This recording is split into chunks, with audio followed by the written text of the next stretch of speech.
Hello, you are on channel Real Books, and today we'll talk about such a sad topic as terrorism, which is the calculated use of violence to create a general climate of fear in a population and thereby to bring about a particular political objective. Terrorism has been practiced by political organizations with both rightist and leftist objectives, by nationalistic and religious groups, by revolutionaries, and even by state institutions such as armies, intelligence services, and police. Definitions of terrorism are usually complex and controversial, and because of the inherent ferocity and violence of terrorism, the term in its popular usage has developed an intense stigma. It was first coined in the 1790s to refer to the terror used during the French Revolution by the revolutionaries against their opponents. The Jacobin party of Maximilien Robespierre carried out a reign of terror involving mass executions by the guillotine. Although terrorism in this usage implies an act of violence by a state against its domestic enemies, since the 20th century the term has been applied most frequently to violence aimed either directly or indirectly at governments in an effort to influence policy or topple an existing regime. Terrorism is not legally defined in all jurisdictions. The statutes that do exist, however, generally share some common elements. Terrorism involves the use of threat of violence and seeks to create fear, not just within the direct victims, but among a wide audience. The degree to which it relies on fear distinguishes terrorism from both conventional and guerrilla warfare. Although conventional military forces invariably engage in psychological warfare against the enemy, their principal means of victory is strength of arms.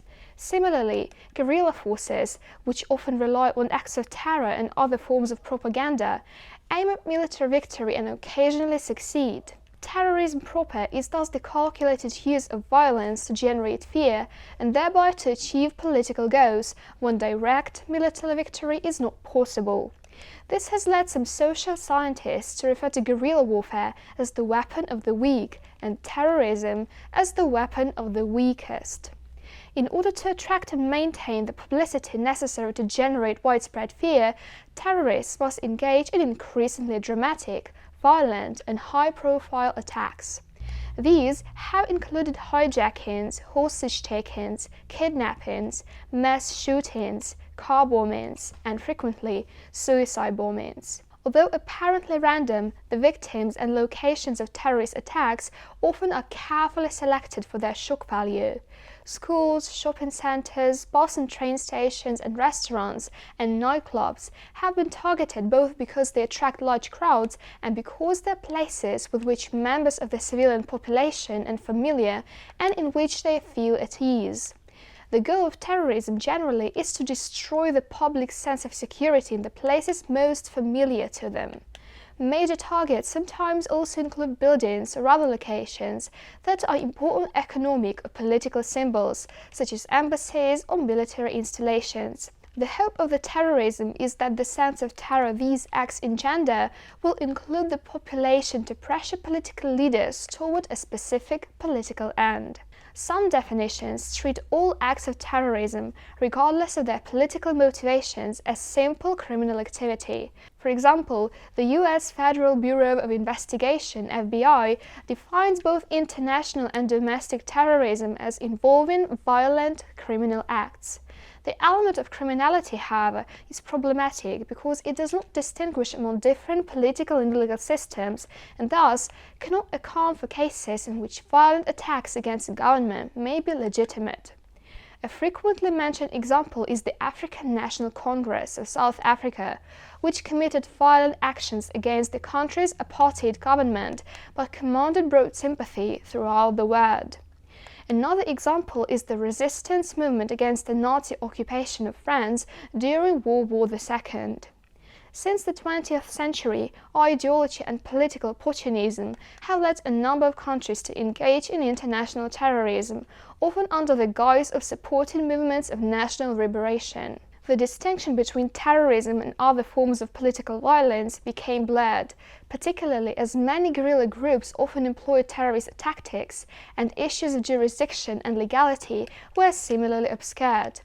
These problems have led some social scientists to adopt a definition of terrorism based not on criminality, but on the fact that the victims of terrorist violence are most often innocent civilians.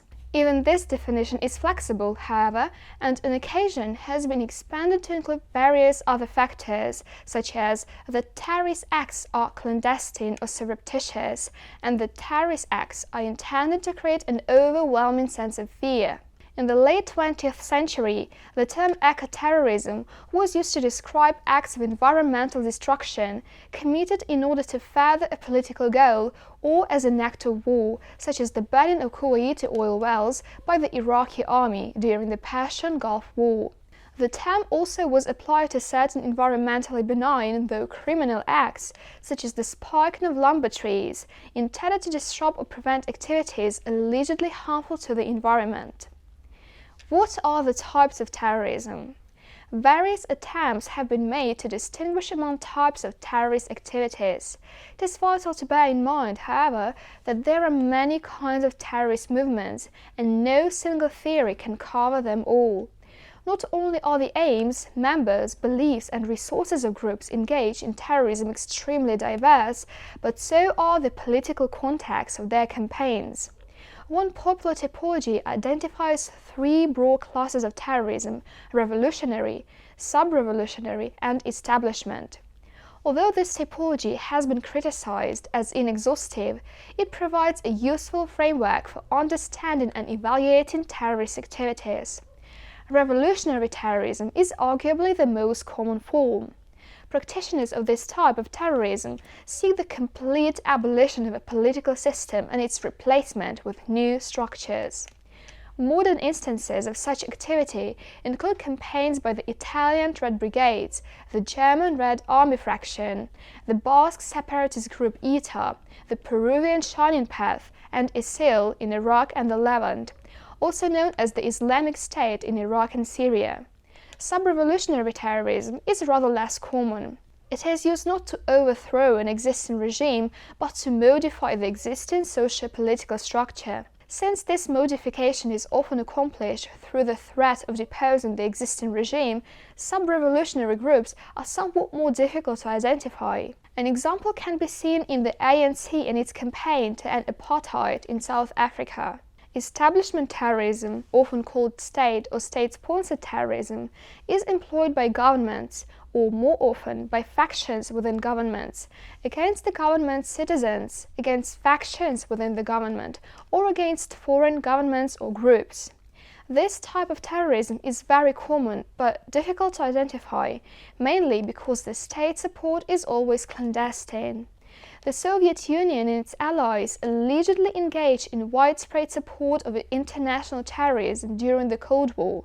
In the 1980s, the United States supported rebel groups in Africa that allegedly engaged in acts of terrorism such as UNITA, the National Union for Total Independence of Angola, and various Muslim countries, for example Iran and Syria, purportedly provided logistical and financial aid to Islamic revolutionary groups engaged in campaigns against Israel, the United States, and some Muslim countries in the late 20th century and early 21st centuries. The military dictatorships in Brazil, Chile, and Argentina committed acts of state terrorism against their own populations. The violent police states of Joseph Stalin in the Soviet Union is the example of country in which one organ of the government, often either the executive branch or the intelligence establishment, engaged in widespread terror against not only the population, but also other organs of the government, including the military. The persistent element of all forms of establishment terrorism, unlike that of non-state terrorism, is that of secrecy. States invariably seek to disavow the active complicity in such acts, both to evade international censure and to avoid political and military retribution by those they target. Now let's talk a bit about the history of terrorism.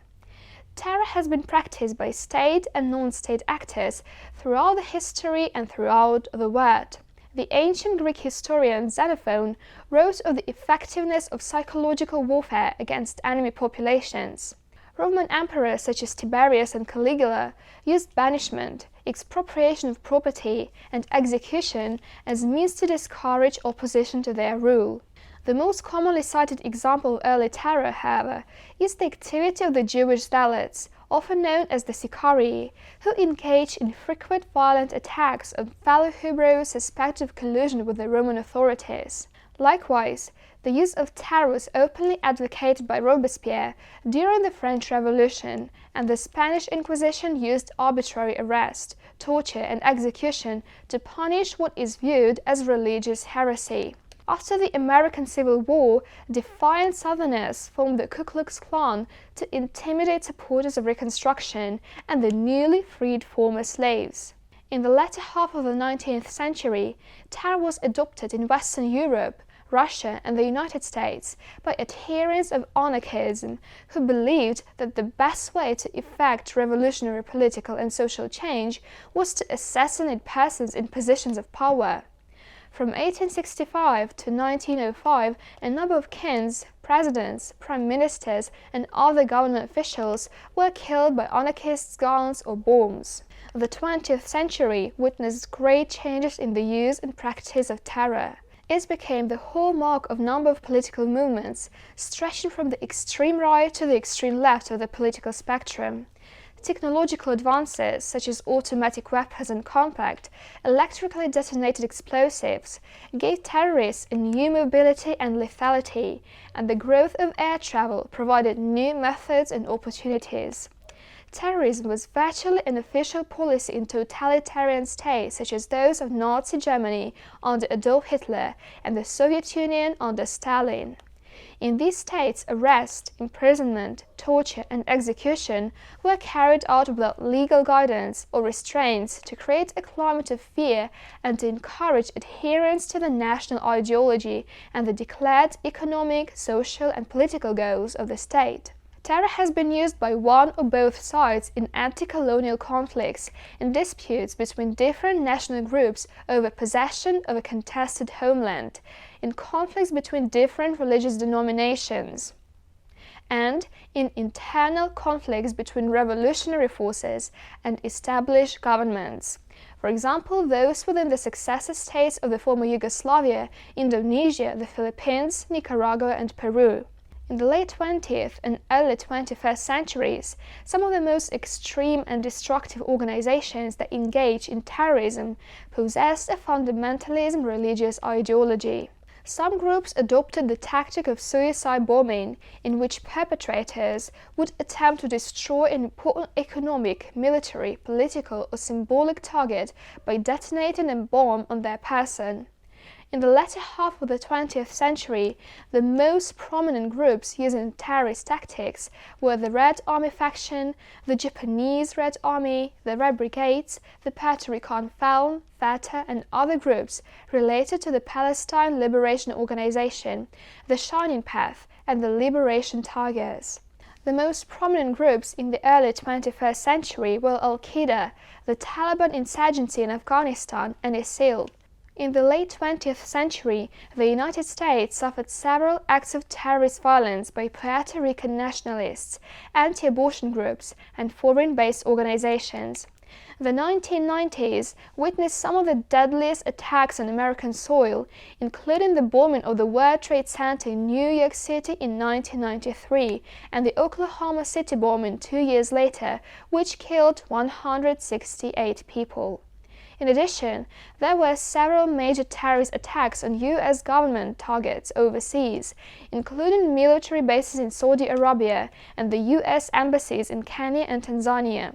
In 2000, an explosion triggered by suicide bombers caused the death of 17 sailors aboard a U.S. naval ship, the USS Cole, in the Yemeni port of Aden. The deadliest terrorist strikes to date were the September 11 attacks in 2001, in which suicide terrorists associated with Al-Qaeda hijacked 4 commercial airplanes, crashing 2 of them into the Twin Towers of the World Trade Center complex in New York City, and the 3rd into the Pentagon building near Washington, D.C.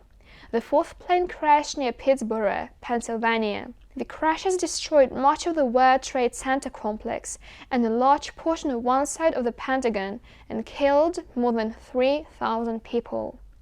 Terrorism appears to be an enduring feature of political life. Even prior to the September 11 attacks, there was widespread concern that terrorists might escalate their destructive power to vastly greater proportions by using weapons of mass destruction, including nuclear, biological, or chemical weapons, as did the Japanese doomsday cult Shinrikyo, which released nerve gas into a Tokyo subway in 1995. These fears were intensified after September 11, when a number of letters contaminated with anthrax were delivered to political leaders and journalists in the United States, leading to the several deaths. US President George Bush made a broad war against terrorism the centerpiece of US foreign policy at the beginning of the 21st century. That was all. Thanks for watching.